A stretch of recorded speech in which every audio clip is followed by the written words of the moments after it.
Good afternoon, YouTubers. So today we're going to go over replacing this shock mount. I started this video and then I ended up messing up on it and deleted what I had originally recorded. But I started out by cutting these rivets off. I just used a cutting wheel on a grinder. There's a brake mount there that's rotted. This rivet, I just went around around it slowly. I kind of gouged a little bit right there, but this truck's not perfect, so I'm not worried about it. But anyway, so this is what you want to do to get these rivets off. Now, you want to grind an area where you know the frame is no good, where you're going to be replacing it anyway. You want to try to keep as much of the good part of this frame as what you can. As you can see, the frame's bad here, it's bad here, and I know that in through here, it's all bad. So, not a big deal. What you're going to need for tools is you're going to need oxygen acetylene torch or one of these hot rod flame heat system or flameless heat system. Used that the other day. It actually works pretty good. Takes a couple tries to get it down, but it will work. You're going to need an impact hammer, air hammer. You need a good quality one. I tried using a Harbor Freight one and it just didn't have the power. You need a bit that has a concave similar to this. This is a 1/4 inch concave. You're best off using a 3/8 or even a 1/2 inch concave. I think would probably works even better, but this one does work. You need a straight edge like that. You're going to need a punch for your air hammer. You're going to need a speed square. You're going to need a fine point paint marker. You're going to need some C-clamps. Of course, you're going to need a welder, some safety equipment, earplugs, safety glasses, and then you're going to need a chunk of metal. When I shortened this frame, I cut this out of there, and this is a piece I'm going to use. I'm probably going to shave this down even smaller, try to not have that hole in there. But like I said, you need a piece of metal. Then you need some of these rivets. These rivets I got off of eBay. They're about $1.25 each. These are 1.25 inch length by 3/8. I got them longer, and as I go into it, I'll explain why I went longer. Now, they do match the spring hangers and other rivets, as you can see on the frame. But let's go over to the other side here. They don't match the rivets for the shock perches. If you can see, there's a little extra lip here that these are more rounded. What you can do is put these in a drill, chuck them up in a drill, go up to a bench grinder, spin it backwards of what it is, and you can grind this edge off to match that, to make it look even. If you wanted perfection, that's what I would do. Like I said, with this truck, I'm not looking for perfection. So I'm going to go ahead, take the chisel these out of here, air hammer these out of here real quick, just to show you how these pop out. Set the camera down there for a minute. So, you put that right on the center there. And there you go. It's badly rusted, so it literally just fell out of here. Normally they don't come out that easily, but this one's in such rough shape, it literally just fell out. So I'm going to go ahead, get everything marked up, and then I'll be back with you to show you where we're going to be cutting. And we're back. So I've taken this piece, set it up here, got it marked out where it needed to be. I was able to save some here, but pretty much all of this in that black square has to come out.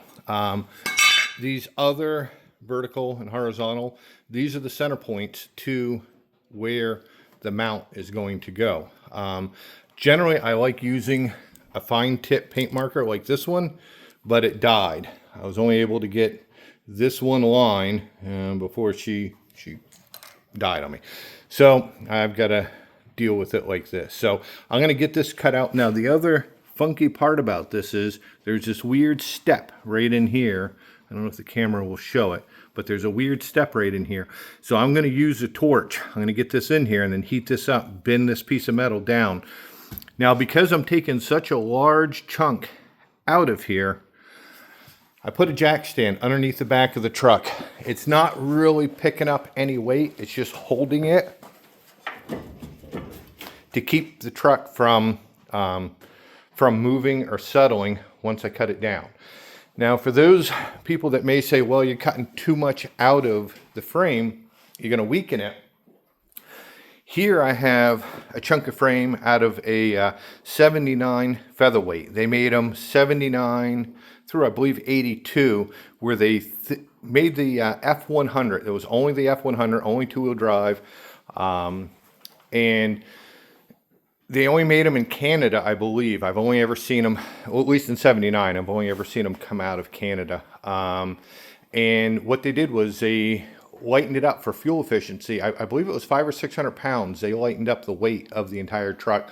Everything from the windshield wiper arms, they lightened everything to get the truck as light as possible. But anyway, being that they were running around with those frames like that, like I said, I've cut a bunch of chunks out of this one over the years for patch pieces.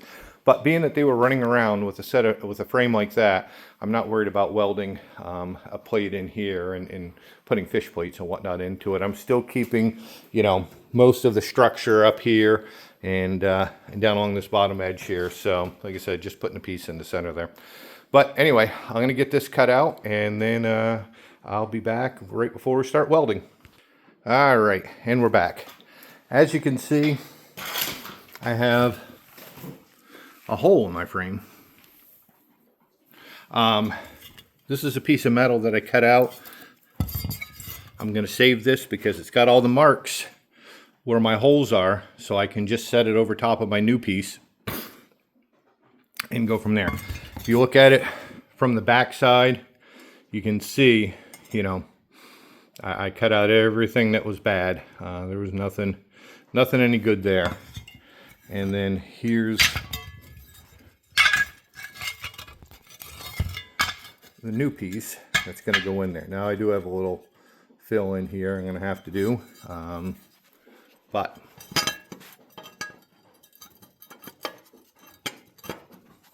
just kind of go from there. Now, like I said, in here I will have to heat this up and push it in to match the frame where there's a little step down right there.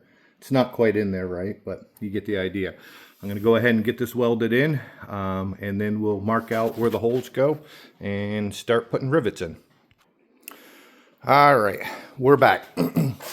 So now that I have this plate welded in here, what I'm going to do is, the purpose of all these lines, and why I don't like using soapstone is because, I don't know if you can see it, these lines, just from working it, are starting to fade a little bit, and they're hard to see. So, but anyway, I can still see them. So now what you do is you align all of these lines up just like this, and that tells you exactly where your holes are and where to drill. I'm going to go ahead and get this drilled, and then we'll be back and I'll show you the final part of how to do the rivets. All right, we're back. I've got this drilled out. I've got the bracket in place. I've got one bolt just holding it. I've got one rivet just sitting in here.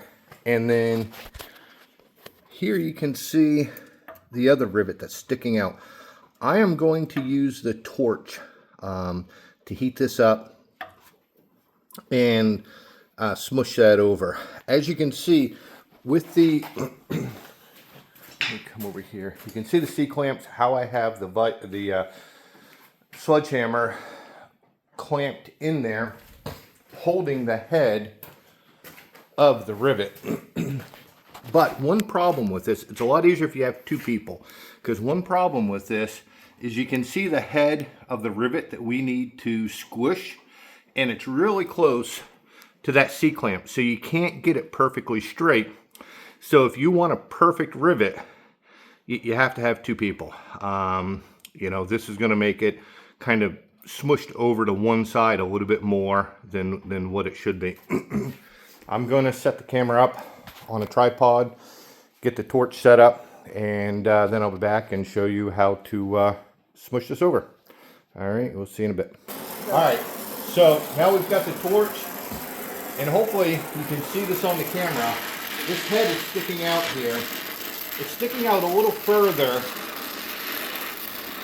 than what I'd want to see. Normally I cut these down to there's like 3/8 of an inch. This one's a little long.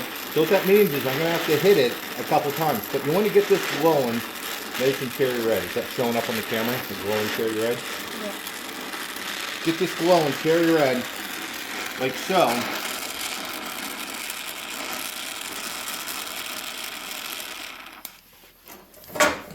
And then quickly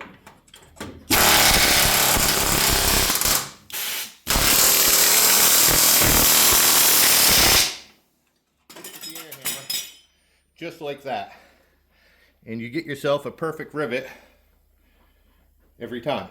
Now, like I said, luckily the clamp fell off there kind of towards the end, but you can see how difficult it is. It's easier if somebody holds the sledgehammer and puts pressure against there, so that way you get onto it nice and straight.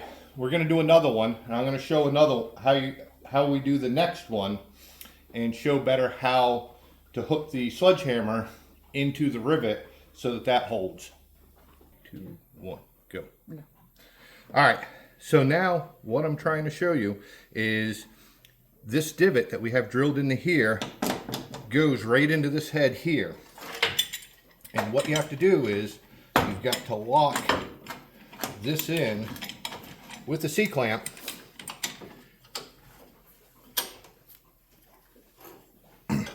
Like that. It's going to take two. One won't hold it. And this is where the problem comes in, is trying to get this in here and also have enough room to get the air hammer in there. It is not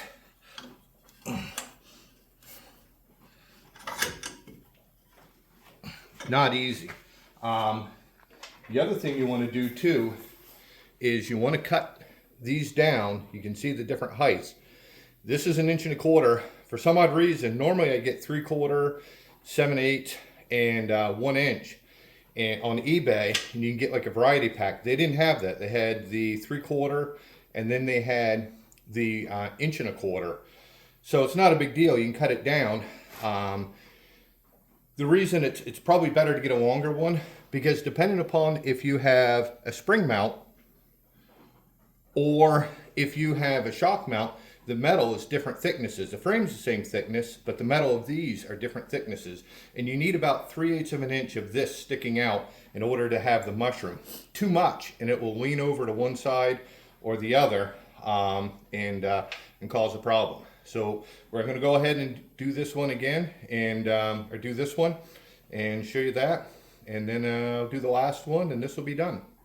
All right, so now we're heating up this side.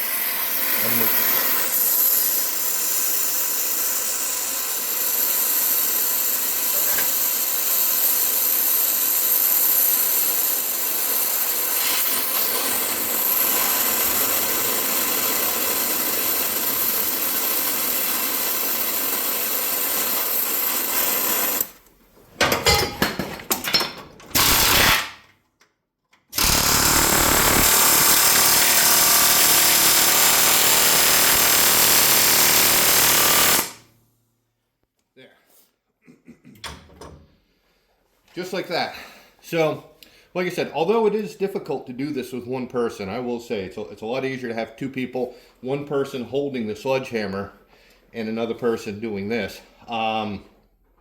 It can be done one person. So, like I said, that'll just about wrap it up. I'm going to do the last one, and I'll come back to you when they're all done and show you what it looks like. All right, now as you can see, the rivets are in here. You know, like I said, the Are they perfect? No. And this truck's not, you know, not going to be factory perfect. But do they look decent? You know, once that gets painted, will you be able to tell the difference from, you know, a factory rivet to that? Probably not. Like I said, it's not an easy job to do. You need a lot of stuff to do it. But like I said, you know, the other option is you could just throw bolts in there. I like to do it this way because at least if somebody looks underneath the truck, they say, wow, you know, it looks all original. So that's it for this video. Stay tuned to the next one when we start cutting into the roof.